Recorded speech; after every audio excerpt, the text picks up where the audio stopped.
बिस्मिल्लाहिर्रहमानिर्रहीम।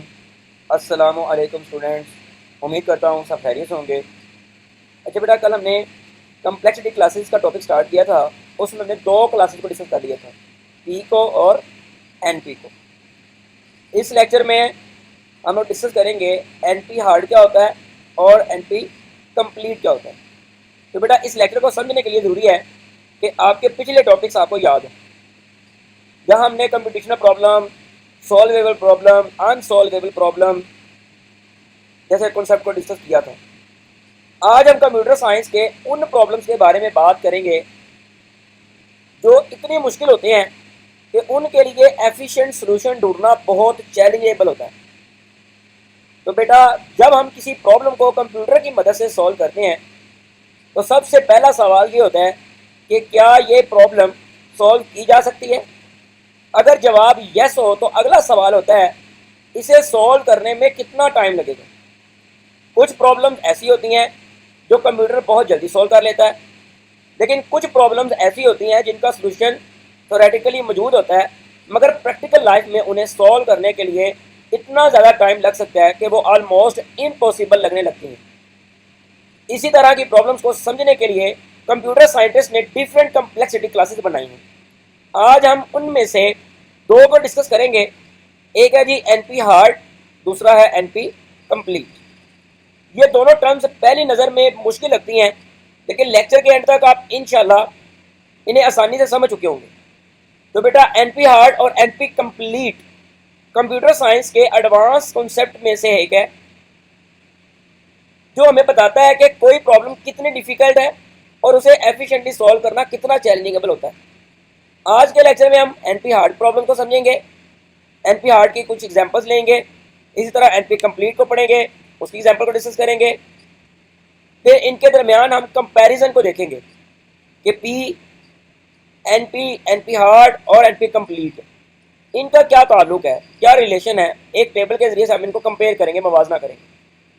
तो student, lecture के एंड तक आपके लिए ये टर्म सिर्फ डेफिनेशन नहीं रहेंगी, बल्कि आप समझ चुके होंगे कि कंप्यूटर साइंटिस्ट इन कॉन्सेप्ट को क्यों यूज़ करते हैं और रियल वर्ल्ड कंप्यूटिंग में इनकी क्या अहमियत है। तो चले स्टूडेंट्स, स्टार्ट करते हैं जी आज का लेक्चर। बेटा, अब हम अपने लेक्चर का सबसे पहला इंपॉर्टेंट कॉन्सेप्ट एनपी हार्ड की बात करते हैं।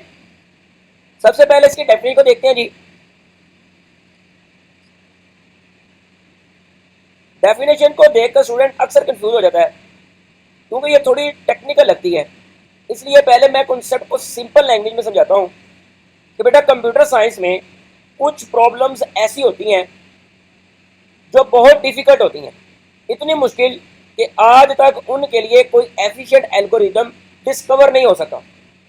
यानी हम प्रॉब्लम को सॉल्व तो कर सकते हैं, लेकिन जब प्रॉब्लम का साइज बढ़ता है तो रिक्वायर्ड टाइम भी बहुत ज़्यादा बढ़ जाता है और प्रैक्टिकल लाइफ में सॉल्यूशन निकालना बहुत मुश्किल हो जाता है।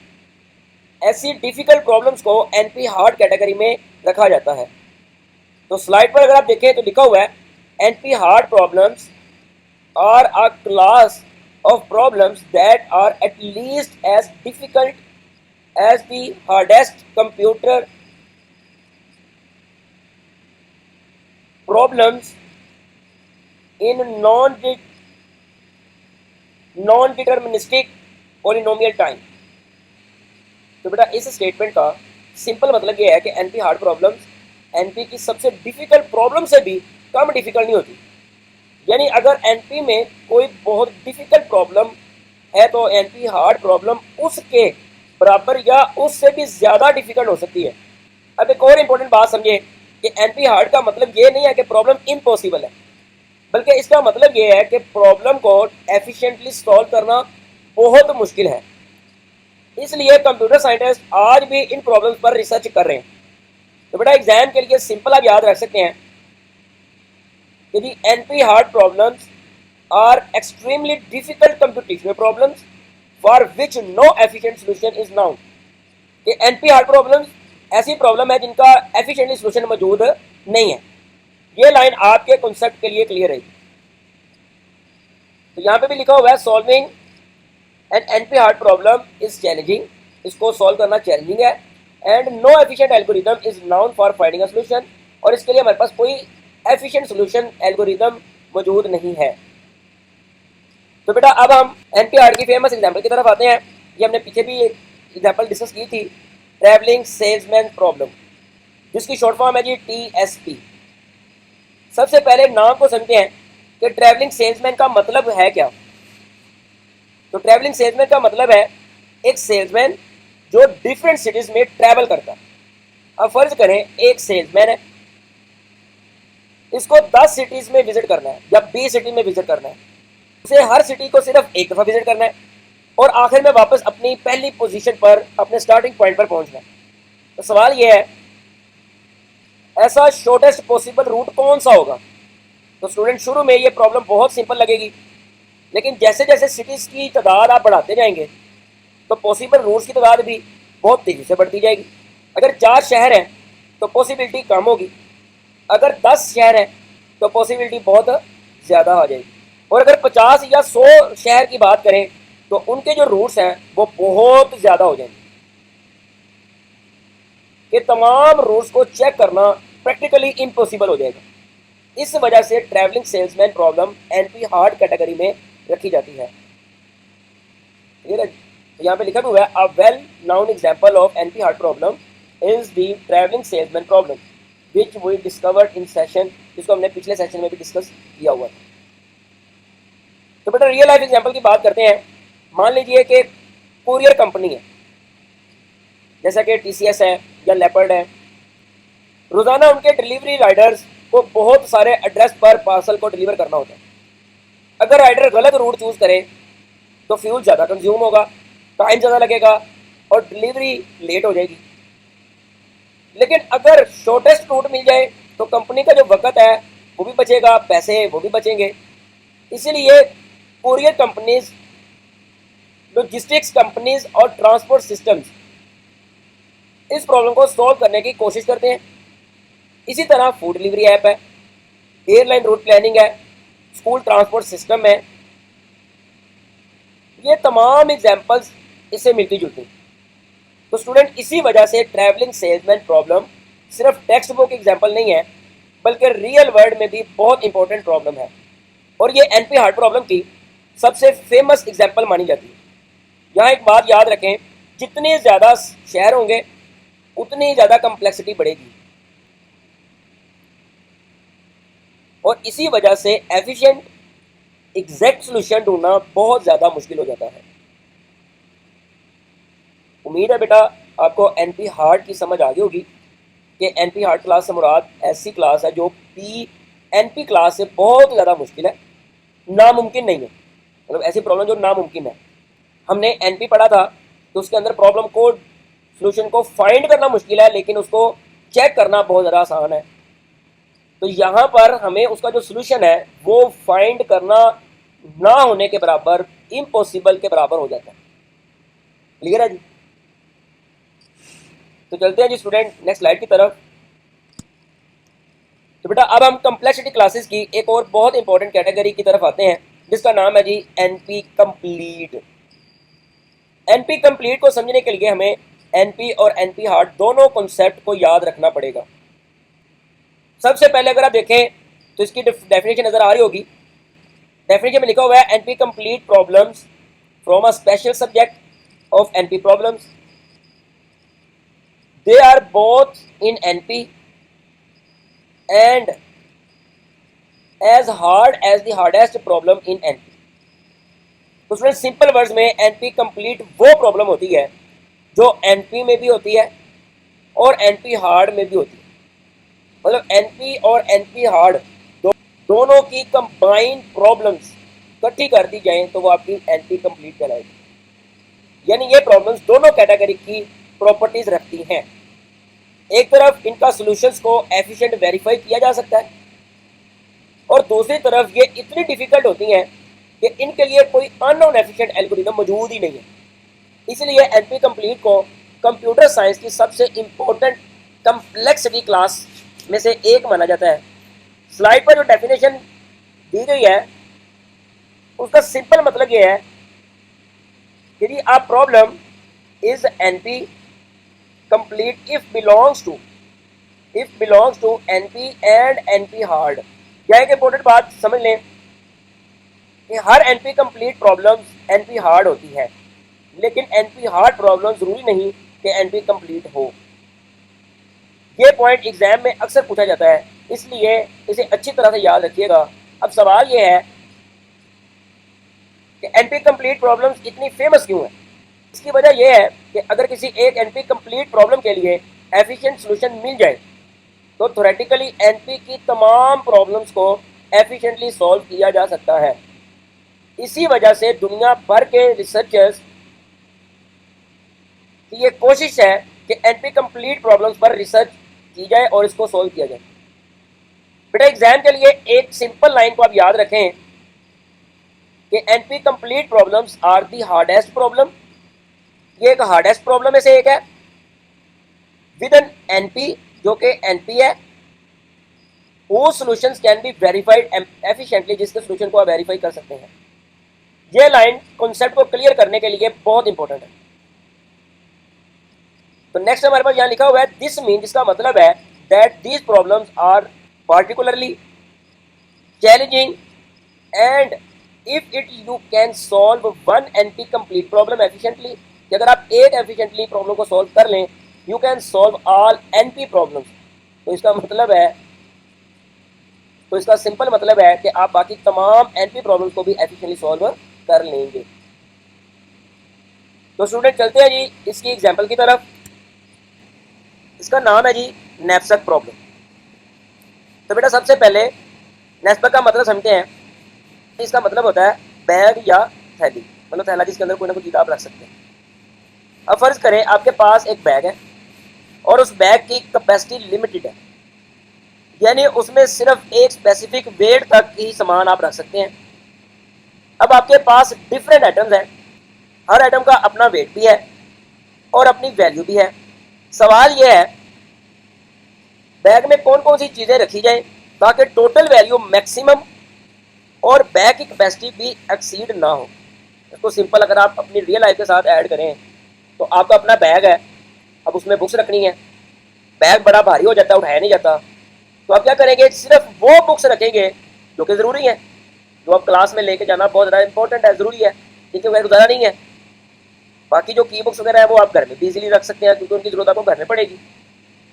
तो बेटा यानी नैपसैक प्रॉब्लम है, शुरू में ये प्रॉब्लम बहुत सिंपल लगती है, लेकिन जब एटम्स की तादाद बढ़ने लगती है तो कम्बिनेशन की तादाद भी बहुत ज़्यादा हो जाती है और बेस्ट कम्बिनेशन थोड़ा मुश्किल होता है। इसी वजह से नैपसैक प्रॉब्लम को एनपी कंप्लीट कैटेगरी में रखा जाता है। इसको अगर हम रियल लाइफ एग्जांपल के साथ दोबारा से कनेक्ट करें तो फर्ज करें एक डिलीवरी कंपनी के पास एक ट्रक है। ट्रक की लोडिंग कैपेसिटी है जी 1000 किलोग्राम, मतलब वो 1000 केजी का जो वजन है वो उसमें रख सकते हैं। कंपनी के पास बहुत सारे पार्सल मौजूद हैं, हर पार्सल का वेट भी है, डिफरेंट है और प्रॉफिट भी डिफरेंट है। अब कंपनी चाहती है कि ट्रक में ऐसे पार्सल लोड किए जाएं जिनसे मैक्सिमम प्रॉफिट मिल सके, लेकिन ट्रक की जो कैपेसिटी है वो बढ़े ना, मतलब वो एक्सीड ना करे। तो बेटा ये सिचुएशन बिल्कुल नैपसैक प्रॉब्लम जैसी है। इसी तरह एयरलाइन जब कार्गो सेलेक्ट करती है, शिपिंग कंपनी जब कंटेनर्स को अरेंज करती हैं और बिजनेस जब लिमिटेड रिसोर्सेज के साथ मैक्सिमम बेनिफिट्स हासिल करना चाहते हैं तो वहाँ भी नैपसैक टाइप प्रॉब्लम्स पैदा होती हैं। इसीलिए यह प्रॉब्लम थ्योरेटिकल एग्जाम्पल नहीं है बल्कि प्रैक्टिकली वर्ल्ड में बहुत ज़्यादा इस्तेमाल होती है। बेटा एक इंपॉर्टेंट चीज़ है कि एनपी हार्ड और एनपी कंप्लीट के दरमियान एक बेसिक डिफरेंट याद रखें कि एनपी हार्ड से मुराद ऐसी प्रॉब्लम जो बहुत ज़्यादा मुश्किल है, बहुत ज़्यादा डिफिकल्ट है, और एनपी कंप्लीट से मुराद ऐसी प्रॉब्लम्स हैं जो कि एनपी में भी शामिल होती हैं और एनपी हार्ड में भी होती हैं। यानी एनपी कंप्लीट प्रॉब्लम को एनपी और एनपी हार्ड की ट्रांजैक्शन के तौर पर भी समझा जा सकता है। उम्मीद है कि आपको एनपी हार्ड की और एनपी कंप्लीट की अच्छे तरीके से समझ आ गई होगी। तो चलते हैं जी नेक्स्ट स्लाइड की तरफ। तो स्क्रीन पर देखें तो इनकी जो है वो डायग्राम आपको नजर आ रही है। अब आप देख सकते हैं कि सबसे बड़ा जो एरिया है वो किसका जी, एनपी का, उसके अंदर एक छोटा एरिया है पी, मतलब एनपी का ही हिस्सा है पी, और एनपी के कुछ हिस्से में एनपी कंप्लीट है, मतलब ये एनपी जो कंप्लीट है ये भी किसका हिस्सा है जी, एनपी का। जबकि एनपी हार्ड का एरिया डायग्राम के बाहर तक फैला हुआ है, ये देखें डायग्राम से बाहर जा रहा है एनपी हार्ड, ठीक है। अब इन सब को स्टेप बाय स्टेप समझते हैं। तो स्टूडेंट सबसे पहले पी को देखते हैं। डायग्राम में पी सबसे अंदर नजर आ रहा है, इसका मतलब है कि पी की तमाम प्रॉब्लम्स एनपी के हिस्से में आती है, यानी पी जो है हमारे पास जो पी है ये प्रॉपर सबसेट है इसका, एनपी का, क्लियर है। मतलब ये एनपी का मतलब ये समझ लें कि जो पी है ये प्रॉपर सबसेट है किसका जी, एनपी का। इसका मतलब है कि हर प्रॉब्लम जो एफिशिएंटली सॉल्व की जा सकती हो और उसका सॉल्यूशन भी वेरीफाई किया जा सकता है। अगर कंप्यूटर किसी प्रॉब्लम का आंसर जल्दी निकाल सकता है तो जाहिर है कि वो उसको चेक भी जल्दी कर सकता है, इसलिए पी को एनपी के अंदर रखा गया है, क्लियर है जी। अब हम एनपी को देखते हैं जी। एनपी का एरिया पी से बाहर है, मतलब पी से बाहर निकला हुआ है। ये हमें बताता है कि एनपी में कुछ ऐसी प्रॉब्लम्स भी हैं जो पी में नहीं आती, मतलब जिनको आप सॉल्व नहीं कर सकते, जो पी का हिस्सा नहीं है। पी से मुराद है जिनको आप सॉल्व कर सकते हैं, लेकिन कुछ ऐसी प्रॉब्लम आती है जिनको आप सॉल्व नहीं कर सकते लेकिन उनको चेक लाजमी कर सकते हैं। यानी हर एनपी प्रॉब्लम जरूरी नहीं कि एफिशिएंटली सॉल्व हो सके, लेकिन अगर उसका सोल्यूशन मिल जाए तो उसे एफिशिएंटली वेरीफाई जरूर किया जा सकता है, इसीलिए एनपी का एरिया ज्यादा बड़ा है। जिस तरह स्टूडेंट हमने सुडोकू पजल जैसी एग्जांपल को देखा था। अब हम डायग्राम में एनपी कंप्लीट को ध्यान से देखते हैं। ये एनपी के अंदर मौजूद है बेटा, ये बहुत इंपॉर्टेंट बात है। एनपी कंप्लीट प्रॉब्लम्स एनपी के अंदर ही होती हैं, एनपी कंप्लीट प्रॉब्लम्स एनपी के अंदर ही होती हैं, यानी इनकी सॉल्यूशंस एफिशिएंटली वेरीफाई किए जा सकते हैं, लेकिन ये एनपी की सबसे डिफिकल्ट प्रॉब्लम्स भी मानी जाती हैं। इसलिए एनपी कंप्लीट को एनपी और एनपी हार्ड के कनेक्शन पॉइंट के तौर पर दिखाया गया है। नेस्पिक प्रॉब्लम इस कैटेगरी की एग्जांपल थी जो हमने पिछले स्लाइड पर डिस्कस किया। अब सबसे इंटरेस्टिंग कैटेगरी एनपी हार्ड को देखते हैं जी। डायग्राम में एनपी हार्ड का एरिया एनपी के बाहर तक एक्सटीड है। इसका मतलब है कि जो एनपी हार्ड प्रॉब्लम है जरूरी नहीं कि वो एनपी में हो। ये पॉइंट स्टूडेंट अक्सर कंफ्यूज कर देते हैं।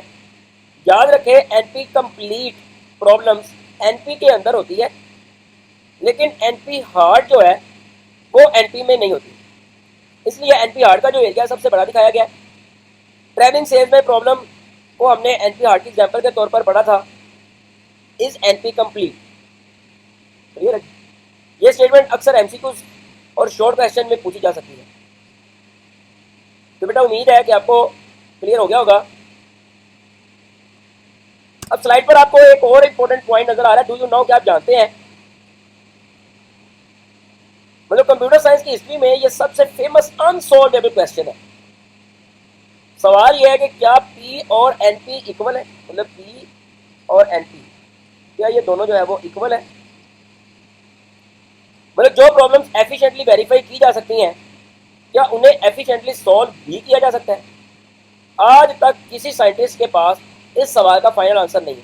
दुनिया के बेहतरीन रिसर्चर्स काफी देर से इसके ऊपर काम कर रहे हैं और अभी तक ये ऑफिशियली अनसॉल्वेबल है। इसी वजह से पी वर्सेस एनपी को कंप्यूटर साइंस की ग्रेटेस्ट ओपन प्रॉब्लम में से एक माना जाता है। अगर किसी रिसर्चर ने इस प्रॉब्लम को सॉल्व कर दिया तो बेटा कंप्यूटर साइंस के अंदर बहुत बड़ी इन्वेंशन हो, बहुत सी चीज़ें क्लियर हो जाएंगी। बेटा आपसे एग्जाम में ये प्रॉपर जो है ये क्वेश्चन ही पूछा जाएगा, लेकिन इतना जरूर याद रखें कि P versus NP is one of the most important unsolve problem in computer science. तो ये एक ऐसी प्रॉब्लम है जिसको अभी तक सॉल्व नहीं किया गया, क्लियर है। तो स्टूडेंट चलते हैं जी नेक्स्ट स्लाइड की तरफ। तो बेटा अब तक हमने पी, एनपी, एनपी हार्ड और एनपी कंप्लीट इसको डायाग्राम की मदद से अच्छे अंदाज में समझ लिया है। अब हमने टेबल की फॉर्म में भी इसको अंडरस्टैंड करने की कोशिश करनी है। यहाँ पर सबसे पहले मैंने डेफिनेशन ऐड की हुई है कि क्लास पी के हिसाब से क्लास पी में वो प्रॉब्लम्स आती हैं जो पोलिनोमियल टाइम में एफिशिएंटली सॉल्व की जा सकती है, मतलब सॉल्वेबल एफिशिएंटली इन पोलिनोमियल टाइम। यानी कंप्यूटर उनका सोल्यूशन रीजनेबल टाइम में निकाल सकता है। क्लास एनपी में a solution can be verified efficiently. इसमें वो प्रॉब्लम्स आती हैं जिनके सोल्यूशन एफिशिएंटली वेरीफाई किए जा सकते हैं, यानी आंसर मिल जाए तो उसे चेक करना बहुत आसान है। NP hard at least as hard as the hardest problem in NP hard problems कम अज कम NP की सबसे डिफिकल्ट प्रॉब्लम्स जितनी डिफिकल्ट होती हैं और इनके लिए कोई अननोन एफिशिएंट एल्गोरिथम मौजूद नहीं होता। अब हम आते हैं जी NP कंप्लीट की तरफ। Both in NP and as hard as the hardest problem in NP। NP complete problems वो होती हैं जो कि एनपी में भी हो और एनपी हार्ड में भी हो, यानी ये एनपी की हार्डेस्ट प्रॉब्लम्स होती हैं। अच्छा बेटा, अगर आपको डेफिनेशन वाली जो रो है इसकी समझ आ जाती है तो आपका कॉन्सेप्ट क्लियर हो जाता है। अब दूसरी रो पे देखते हैं जी एफिशिएंटली सॉल्वेबल, यानी यहाँ प्रॉब्लम्स को प्रैक्टिकली और रीजनेबल टाइम में सॉल्व किया जा सकता है या नहीं। तो पी के लिहाज से यस है, किया जा सकता है। एनपी में not unknown for all problems, के मतलब एनपी के बारे में हम श्योर नहीं होते लेकिन वेरिफिकेशन इजी होती है, मतलब एफिशिएंट सॉल्यूशन जो है वो नाउन हो भी सकता है और नहीं भी।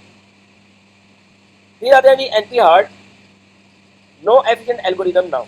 इसके अंदर हमें एफिशिएंट एल्गोरिथम का पता नहीं होता। फिर आता है जी एनपी कंप्लीट। तो एनपी कंप्लीट प्रॉब्लम के लिए भी कोई एफिशिएंट हमें पता नहीं होता, मतलब नो एफिशिएंट एल्गोरिथम नाउन। इसके लिए हमारे पास कोई प्रॉपर एल्गोरिथम मौजूद नहीं होता। तो बेटा चलते हैं जी इसकी थर्ड रो की तरफ। लिखा हुआ सोल्यूशन वेरीफाइएबल क्विकली। वेरिफिकेशन का मतलब है कि अगर आंसर मिल जाए तो क्या हम उस आंसर को क्विकली चेक कर सकते हैं या नहीं। तो पी के अंदर है जी यस, हम उसको कर सकते हैं। एनपी है, इसमें भी कर सकते हैं।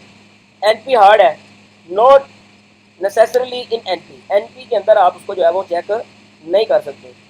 और एनपी एनपी कंप्लीट में भी आप उसको कर सकते हैं, क्योंकि एनपी कंप्लीट में कुछ हिस्सा आपका एनपी वाला भी होता है, इसलिए अगर यहाँ यस है तो यहाँ भी क्या होगा, यस। तो बेटा अब हम एग्जाम्पल की तरफ आते हैं जी। हमने पी के लिहाज से पढ़ा था सॉर्टिंग एग्जाम्पल, एनपी में हमने पढ़ी थी स्लूक ऑफ पजल वाली एग्जाम्पल, एनपी हार्ड में आज हमने पढ़ी ट्रैवलिंग सेल्समैन वाली प्रॉब्लम, और एनपी कंप्लीट में हमने पढ़ा नेस्टिक प्रॉब्लम। उम्मीद है कि आपको पी, एनपी हार्ड और एनपी कंप्लीट कम्प्लेक्सिटी क्लासेस की अंडरस्टैंडिंग होगी। फिर भी कोई कॉन्सेप्ट रह गया हो तो आप दोबारा से डिस्कस कर सकते हैं, पूछ सकते हैं। तो बेटा इसके साथ ही हमारा लेक्चर कंप्लीट होता है। लेकिन हम देख लेते हैं कि आज हमने क्या क्या पढ़ा। आज हमने सबसे पहले पढ़ा कि क्लास एनपी हार्ड क्या होता है और उसकी एग्जाम्पल को डिस्कस किया। फिर हमने पढ़ा एनपी कंप्लीट क्या होता है, उसकी एग्जाम्पल को डिस्कस किया। फिर उसके बाद हमने उसकी जो है वो डायाग्राम को देखा और उस डायाग्राम को हमने अंडरस्टैंड किया, डिटेल से देखा, पढ़ा। फिर उसके बाद हमने एक फेमस अनसॉल्वेबल क्वेश्चन को भी डिस्कस किया, पी वर्सेस एनपी, और लास्ट पर हमने इनका आपस में कंपैरिजन भी करवाया, मतलब मुवाजना भी करवाया। तो बेटा आज के लिए इतने काफ़ी है जी, मिलते हैं नेक्स्ट लेक्चर में, तब तक के लिए अल्लाह हाफिज़।